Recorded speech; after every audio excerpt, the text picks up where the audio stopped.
आज हम डिस्कस कर रहे हैं एक्सरसाइज 1.2 नाइन्थ क्लास की। इसमें एमसीक्यूज क्वेश्चन है, ज़्यादा लॉन्ग क्वेश्चन नहीं है।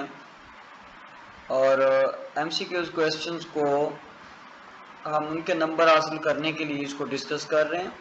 हमने पहले इससे टाइप्स ऑफ मैट्रिक्स पढ़ी हैं, तो अब हमने मज़ीद इसकी जो एक्सरसाइज है उसे हल कर रहे हैं। इसमें हमें सवाल दिया गया है कि वादानी कालब, कतारी कालब, कालमी कालब, सिफरी कालब की शिनाख्त करें और तस्दीक करें। Identify the following matrices. यानी अब हमारे पास A इज इक्वल टू, अब कालब जो है 0 0, इंट्रीज जो है उसकी तमाम वो सिफर के बराबर हैं, तो इससे ये शो हो रहा है कि ये सिफरी कालब है और इसको हम नल मैट्रिक्स भी कहते हैं, जीरो मैट्रिक्स भी। इस तरह सेकंड बी है, तो एक ही कतार है इसलिए ये एक रो मैट्रिक्स कालमी कालब, कतारी कालब कहलाएगा। अब इस तरह सी है जिसमें एक कालमी कालब है और इसको हम कॉलम मैट्रिक्स कहेंगे। नेक्स्ट जो है हमारे पास इसी तरह से मजीद डी है जिसमें 1 0 0 1। अब यहाँ पे देखें कि जो डायगोनल एंट्रीज हैं यानी जो वित्तीय अरकान है वो एक एक के बराबर है, तो इसीलिए ये हमारे पास आइडेंटिटी मैट्रिक्स या हम इसको वहदानी कालब कहते हैं। तो इस तरह ई है, ई के अंदर हमारे पास जो एंट्री है वो 0 है, तो क्योंकि इसको हम फिर नल मैट्रिक्स कहेंगे और कुछ भी नहीं है। एफ इसके अंदर एक ही कॉलम है इसलिए ये कॉलम मैट्रिक्स कहलाएगा। क्वेश्चन नंबर 2 के अंदर उन्होंने ये पूछा है कि आप इसमें विदात ने पूछा है कि मुरब्बी कालब, मुस्ततीली कालब, कतारी कालब, कालमी कालब, वादानी कालब और सिफरी कालब की शिनाख्त करें। अब इसके अंदर हमने ये देखना है तो हमारे पास यहाँ पे क्वेश्चन 2 में पहला पॉइंट है, इसमें the number of rows and the number of columns are not equal, so it is a rectangular matrix. तो ये एक रेक्टेंगुलर मुस्ततीली कालब है क्योंकि इसकी कतारें और कॉलम की तादाद बराबर नहीं है। सेकंड में है एक ही कॉलम है इसलिए कॉलम मैट्रिक्स लाएगा। और थर्ड में the number of rows and the number of columns are equal, so it is called a square matrix, मुरब्बी कालब।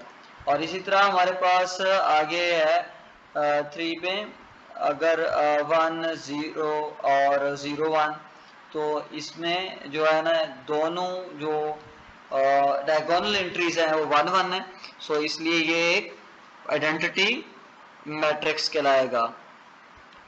और इसके अलावा जो नंबर्स है हमारे पास 4, उसमें भी number of rows and number of columns जो हैं वो बराबर नहीं है, तो इसलिए ये भी हमारे पास क्या है, ये एक रेक्टेंगुलर मैट्रिक्स है।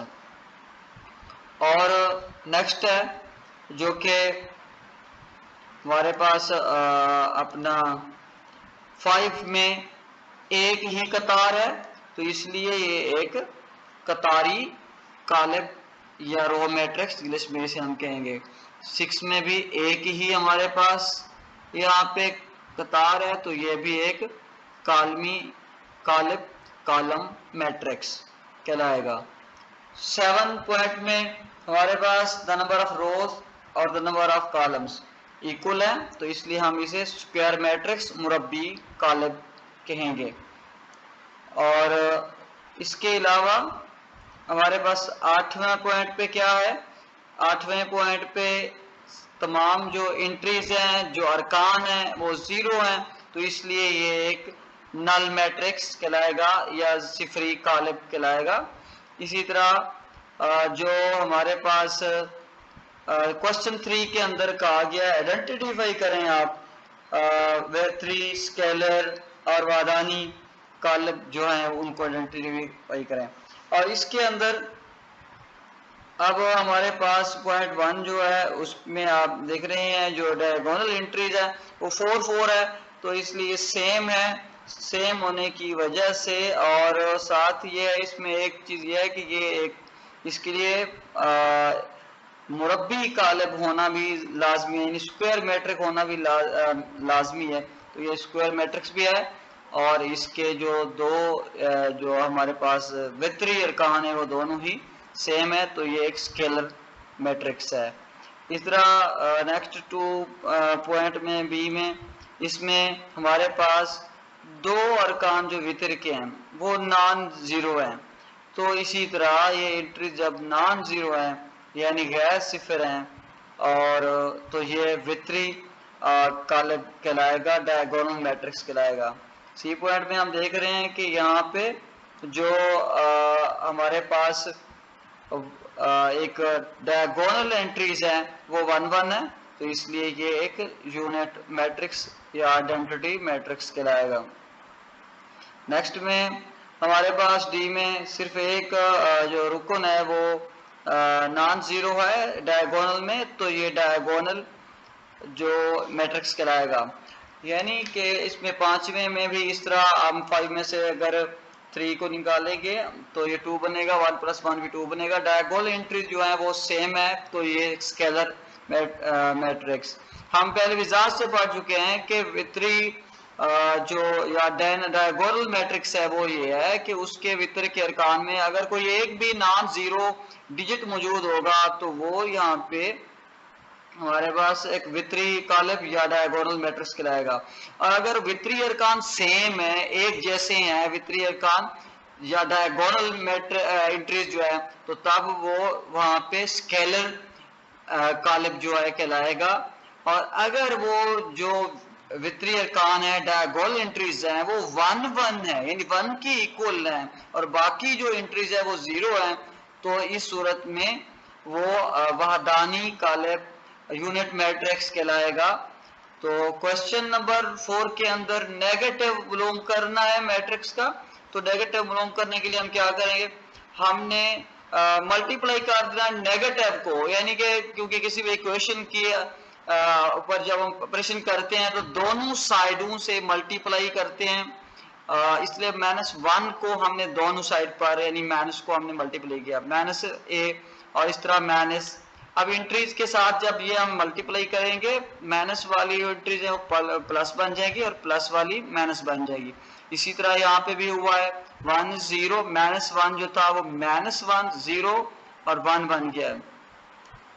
तो हमारे पास जो सेकंड बी में एक मैट्रिक्स है, तो उसमें भी हम देख रहे हैं 3 -1 2 और इसी तरह 1, तो ये अब -1 के साथ जब हमने मल्टीप्लाई किया तो बाद में हमारे पास जो आया जवाब वो -3 + 1 -2 -1।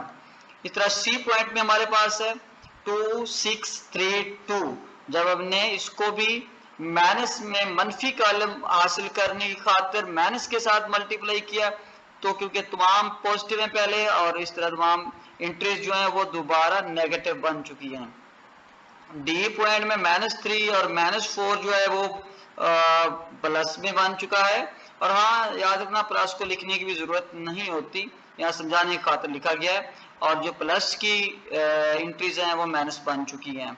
5 पॉइंट में भी इसी तरह ही यहाँ बताया गया। आगे क्वेश्चन जो हमारे पास 5 है, ट्रांसपोज लेना है हमने, वो ट्रांसपोज लें। अब तो जिस तरह ट्रांसपोज की हम तारीफ में ये पढ़ चुके हैं कि अगर हम किसी भी कालम की कालमों को कतारों में तब्दील कर दें तो ट्रांसपोज हो जाएगा, या फिर कतारों को कालम में कर दें तब्दील, तो तब भी वो एक ट्रांसपोज हमारे पास हासिल हो जाता है। इसी सूरत में हमारे पास 0 1 -2 एक कॉलम है, जब हमने इसको ऊपर ये अप्लाई किया फार्मूला तो अब यहाँ पे ये हमारे पास एक कतार बन चुका है, एक ट्रांसपोज 0 1 -2 एक कतार बन चुका है। तो इस तरह बी पॉइंट में एक कतार है जो कि हमारे पास, और अब जो कि वो जब हमने इसका ट्रांसपोज लिया, ट्रांसपोज लेने के बाद वो एक कॉलम की शक्ल में आ गया, उसका ट्रांसपोज बन चुका है। तो यूं सी क्वेट में भी जो हमारे पास रोज हैं वो कॉलम में चेंज हो गई हैं। तो अब हमारे पास जो कि 3 रोज हैं वो 3 कॉलम बन चुके हैं, यानी कि इस सॉरी यहाँ पे उन्होंने 2 कॉलम्स को 2 रोज में चेंज कर दिया है, तो तब भी ठीक है, ट्रांसपोज बन चुका है सी का। 4 पॉइंट में भी इसी तरह इन्होंने जो कि 2 3 0 5 एक 2 रोज हैं उन्हें 2 कॉलम बना दिया गया, तो ये उसका ट्रांसपोज हासिल हो चुका है हमें। क्वेश्चन नंबर 6 में हमें वेरीफाई करना है, प्रूफ करना है, 2 साइडें हैं और हमारे पास ए और बी मैट्रिक्स दिए गए हैं। इसमें हमने प्रूफ करना है कि ये साइडें बराबर हैं। हुआ यह है कि हमारे पास लेफ्ट हैंड साइड पर ए का ट्रांसपोज फिर उसका ट्रांसपोज, तो 2 बार ट्रांसपोज लिया गया, एक बार ट्रांसपोज हमने ए का लिया, तो हमारे पास 1 2 0 1 जो कि एक हमारे पास 2 जो कि कतारें हैं, बाद में इसको कॉलमों में तब्दील कर दिया गया, ट्रांसपोज फिर अगेन ट्रांसपोज लिया गया, तो ए का ट्रांसपोज फिर उसका ट्रांसपोज इक्वल है ए के। इसी तरह ये ऑपरेशन बी मैट्रिक्स के ऊपर भी किया गया और उसका भी रिजल्ट जो आया वो सेम, ये इसी तरह सेम रिजल्ट हमें हासिल हुआ है। तो ये आज की जो एक्सरसाइज थी जस्ट ये एमसीक्यूज में यूज होती है, इसलिए हमने रिव्यू किया है, ज़्यादा इसकी वजाहत में नहीं गए पहले, क्योंकि ऑलरेडी हम इनकी जो डेफिनेशंस हैं वो ऑलरेडी हम डिस्कस कर चुके हैं वजाहत से। तो आज का हमारा ये टॉपिक यहाँ ख़त्म होता है।